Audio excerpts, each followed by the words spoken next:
నన్ను ఇంతగా సపోర్ట్ చేసి నా వెన్నట్టు నడిచిన పెద్దలకు, నా తోటి సహోదరులకు నా యొక్క నమస్కారాలు. నేను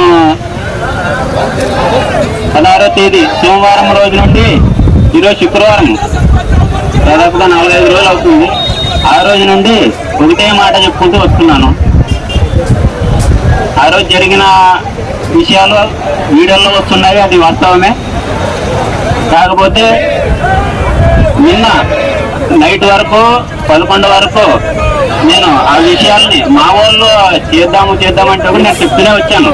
అలా చూడండి ఆలోచించండి, వాళ్ళు ఏమన్నా చెప్తారేమని వాళ్ళకే నచ్చ చెప్పుకుంటూ వచ్చాను.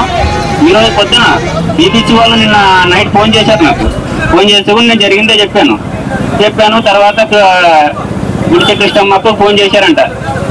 ఆమెతో మాట్లాడితే ఆమె ఏమనిందంటే, ఇది రాజకీయాలు చేస్తున్నారు, నాకేం సంబంధం లేదు, సర్పంచ్ కూడా వైసీపీ నుండి బీజేపీలోకి వచ్చాడు, ఆయన దాంట్లోకి మళ్ళీ తిరిగిపోతాడనే ఉద్దేశమే ఉంది, అందుకని ఇవన్నీ చేస్తున్నారనే లెక్కలో మాట్లాడుతుందంట.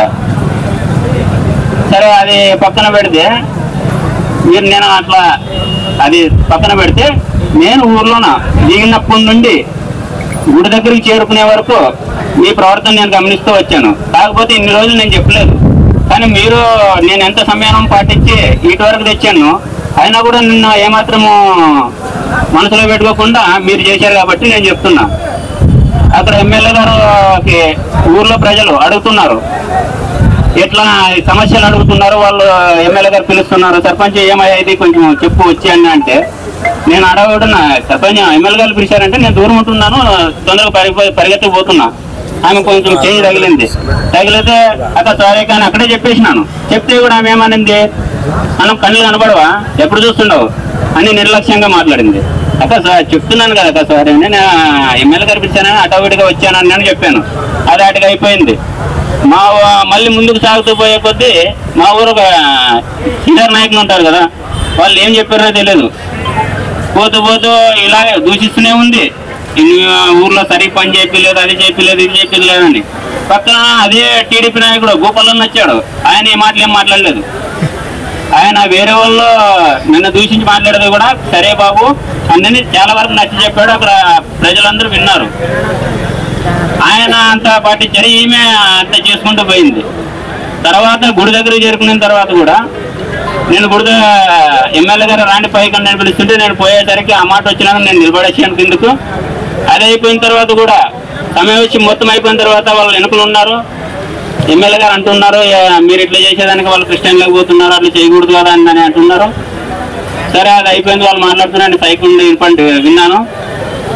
తర్వాత కార్యకర్త ఇంటికి పోదాం రండి నన్ను ఎమ్మెల్యే గారిని పిలుస్తుంటే, ఆ తర్వాత చూద్దాంలో ఫస్ట్ నువ్వు ఎందుకు శానిటైజేషన్ చెప్పలేదు, అది మాట్లాడు ఫస్ట్ అని ఏదో ఆయనకు పక్కన కార్యకర్త సాధారణ పౌరుల మాట్లాడుతుంది. ఈరోజు చెప్తున్నాను, నేను ఇన్ని రోజులు నేను చెప్పలేదు, అదేం నోటి నుండి వచ్చింది అయిపోయిందని చెప్తూనే వచ్చాను. మరి ఈమె రాజకీయాల్లో ఆమె తెచ్చింది, అది మమ్మల్ని రాజకీయం చేస్తున్నాడని ఎట్లా అంటుంది? అది ఇక్కడ జరిగేది. ఇప్పటి వరకు నేను సోమవారం నుంచి నిన్నటి వరకు నేను సంయమనం పాటించాను. ఇది నా చేతిలో లేదు. ఇప్పుడు నా దళిత జాతి అందరి సమక్షంలో ఇది నడుస్తుంది. నేనేం చేయలేను. నిన్న నైట్ 11 వరకు నేను ఎదురు చూశాను, ఏమన్నా ఉంటుందేమో చెప్దాము. ఎమ్మెల్యే గారు తప్పులేదు, నేను చూశాను. ఆయన స్టార్ట్ అయినప్పటి నుండి గుడి దగ్గర చేరుకునే వరకు మెడమీ చేసుకొని నడిచారు నన్ను. అట్లా కాదయ్యా అన్నది. అది నాకు తెలుసు కాబట్టి నేను చెప్తున్నాను. ఆయన నాకేమి ఫేవర్ కాదు, ఇంకోరు ఫేవర్ కాదు, జరిగింది చెప్తున్నాను. నేను ఈమె గురించి నేను అదే చెప్పాను. మీరు నిన్న నైట్ బీబీసీకి ఆ మాట చెప్పింది కాబట్టి నేను ఈరోజు ఓపెన్ అవుతున్నాను. అది చూడండి. Thank you sir. ఈరోజు చాలా దుర్మార్గమైనటువంటి రోజుగా మనం భావించాల్సినటువంటి పరిస్థితి. ఎందుకంటే మనకు తెలిసి ఇప్పటికే రాష్ట్రంలో దేశంలో దళితుల పైన దాడులు, హత్యలు, అత్యాచారాలటువంటి నిత్యకృతమైనటువంటి పరిస్థితి మనం చూస్తా ఉన్నాం. ఈ రోజు మనం మాట్లాడుతున్నటువంటి మాట, మేము ఈ సమాజంలో భారత రాజ్యాంగం వచ్చిన తర్వాత, హక్కులు కల్పించిన తర్వాత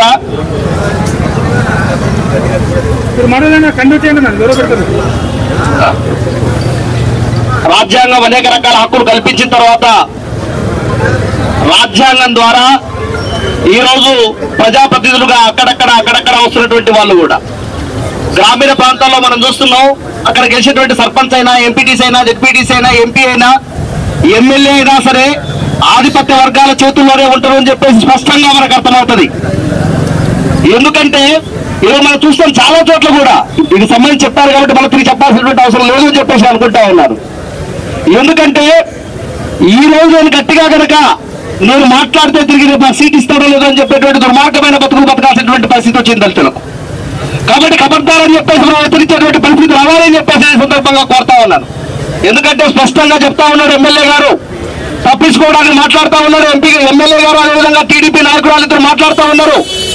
వాళ్ళు చెప్తున్నది అపాలజీ చెప్తా ఉన్నాం, సారీ చెప్తామని చెప్పేసి చెప్తా ఉన్నారు. ఏం చెప్తున్నారు మీరు? నా పైన ఎస్సీ ఎస్టీ అట్రాసిటీ కేసు ఎక్కడ వస్తుందని చెప్పేసి భయపడి కదా మీరు మాట్లాడుతున్నది. అది కదా మీరు చేసింది. మొన్న చేసింది ఏం చేశారు? సర్పంచుడు మీదికి నాకు బయటికి పిలుపుకోకుండా ఆయన చెప్తున్నారు స్పష్టంగా ఈ రోజు ఏ రకమైన వివక్షత, ఏ రకమైన కొనసాగిస్తున్నట్టు ఒకరిపైన ఎక్కువ ఒకరిపైన తక్కువ ఉండిండొచ్చు కాక. కానీ నేను చెప్తున్నది అంటే దళితులను దేవాలయంలో ఎక్కనివ్వకూడదు అన్నటువంటి వివక్షత ఈ ప్రాంతంలో కొనసాగుతున్నావా లేదా? గుండెలపై చేసుకొని చెప్పండి అని చెప్పేసి అడుగుతా ఉన్నాను. మరి ఈ ప్రాంతంలో ఉన్నటువంటి కుల వివక్షతను రూపుమాపాల్సినటువంటి బాధ్యత రూపాయలు ఉండాలి అని చెప్పేసి అడుగుతా ఉన్నాను.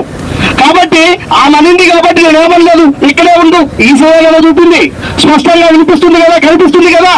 కాబట్టి ఈ రాజ్యాంగ పైన ప్రమాణం చేసి నేను ఈ దేశంలో అంతరాంతరాన్ని నేను పాటించాలని చెప్పి కదా నువ్వు రాజ్యాంగ పదవిని చేపట్టింది. మరి నీవు కదా ఈరోజు అంతరాంతరాన్ని పాటించింది. అది ఎవరైనా, అది బీజేపీ, వైసీపీ, టీడీపీ, ఇంకే కూటమి లేదు, ఎవరైనా సరే అంతరాంతరాన్ని పాటిస్తే దళితులంతా ఒక్కటే ఖబర్దారని చెప్పేసి మనం తిరగబడకపోతే, మనం మాట్లాడకపోతే ఈ సమాజం ఇంకా నిన్ను దాడి చేస్తూనే ఉంటుంది, దౌర్జన్యాలకు గురి చేస్తూనే ఉంటుంది. అందుకోసమే కోరుతా ఉన్నాం, మీరు సారీ చెప్పడం కాదు, రాజ్యాంగ పరంగా మీరు శిక్షార్హులు అని చెప్పేసి మనం చెప్తా ఉన్నాం. ఈరోజు ఆమె కార్పొరేషన్ చైర్మన్ గా ఉన్నారు, అవునా? కార్పొరేషన్ నంబర్ గా ఉన్నారు. కార్పొరేషన్ నంబర్ గా ఉన్నటువంటి ఒక ప్రధానమైనటువంటి రాజ్యాంగబద్ధమైనటువంటి ఒక పదవిలో ఉన్నటువంటి ఒక వ్యక్తి ఎంత స్పష్టంగా చెప్పిందండి, అవి ఎస్సీ అంటే అర్థమేమి? ఎస్సీ అంటే గుడి మెట్లు ఎక్కకూడదు, ఎస్సీ అంటే గుడి కట్టెక్కకూడదు. గుడి కట్ట సాక్షి కదా మాకు జరిగేటువంటి అవమానం. ఈ రోజు చాలా మంది చెప్తా ఉన్నారు క్రైస్తవులు కావడానికి కారణం అని చెప్పేసి అడుగుతా ఉన్నారు. నీవు కాదా నన్ను గుడి మెట్లు ఎక్కనివ్వండి, నువ్వు కాదా నన్ను గుడిలోకి రానివ్వకోకుండా బయటపెట్టింది. గుడిలోకి వస్తే దేవుడే మైలపడతామని చెప్పేసి చెప్పారు కదా మీరంతా. దేవుడినే మైలపరిచేటువంటి శక్తి మాకుంటే మా పైన దాడి చేసేవాళ్ళని, మా పైన హత్య చేసేవాళ్ళని, మా పైన అత్యాచారం చేసేవాళ్ళని భస్మం చేయమా? కాబట్టి భస్మం చేసి చేస్తామని చెప్పేసి సందర్భాలను తెలియజేస్తా ఉన్నాం. కాబట్టి మిత్రులారా, కాబట్టి డాక్టర్ బాబాసాహెబ్ అంబేద్కర్ గారు మాకు రాజ్యాంగంలో హక్కులు పొందుపరిచారు. 13 నుండి 17 దాకా స్పష్టంగా ఈ దేశంలో అంతరాంతరాన్ని ఎవరు పాటించినా వారు శిక్షార్హులు అని చెప్పేసి చెప్పారు. మరి వీరు శిక్షార్హులు కాదా? ఇప్పటికే పోలీసులు సుమోటోగా కేసు బుక్ చేసి వాళ్ళు అరెస్ట్ చేయాలి. అరెస్టు నుండి తప్పించుకోవడం కోసం ఆడుతున్నటువంటి డ్రామాలు మాత్రమే ఇవి. కాబట్టి మనమంతా ఐక్యంగా ఉండాలి. సాధారణమైనటువంటి పౌరులకే కాదు, ఈరోజు రాజ్యాంగం ప్రకారంగా రాజ్యాంగం ప్రసాదించినటువంటి హక్కు ద్వారా ఈరోజు పదవి చెప్పినటువంటి సర్పంచ్ కు అన్యాయం జరిగితే ఈరోజు ఆ మిత్రుడు స్పష్టంగా నా డిమాండ్స్, నా పోరాటం నా జాతి చేతుల్లో ఉందని చెప్పేసి చెప్పాడు. స్పష్టంగా నా జాతి చేతుల్లో ఉందని చెప్పేసి చెప్పాడు. దీనికి మనమంతా గర్వపడాలి, మనమంతా ఐక్యంగా అవ్వాలి. కంపల్సరిగా శిక్ష పడేలాగా పెరగబడాలి అని చెప్పేసి నేను కోరుకుంటూ అన్ని స్టేషన్లో ఇక్కడే కాదు, కుల వివక్ష వ్యతిరేక పోరాట సంఘంగా మొత్తం రాష్ట్ర వ్యాప్తంగా ఈ కార్యక్రమాన్ని పిలిపిస్తా ఉన్నాం. రాష్ట్ర వ్యాప్తంగా కలిసి వచ్చేటువంటి సంఘాన్ని కలుపుకొని అన్ని పోలీస్ స్టేషన్లలో కేసు పెడతాం. పోలీసులు ప్రభుత్వం తెలుసుకోవాలి. ఇప్పటిదాకా ముఖ్యమంత్రి స్పందించలేదు, అదేవిధంగా హోమ్ మినిస్టర్ స్పందించలేదు. వెంటనే స్పందించి ఎవరైతే కానుకోయిన ఉన్నవారు ఉన్నారో ఎమ్మెల్యే పైన, అదేవిధంగా గుడిసె కృష్ణమ్మ పైన ఎస్సీ ఎస్టీ అట్రాసిటీ కేసు పెట్టాలని చెప్పేసి కోరుతూ ఈ పోరాటానికి ఎంత దూరమైన వెళ్తామని చెప్పేసి తెలియజేస్తూ ఈ అవకాశం మొదలైన ధన్యవాదాలు.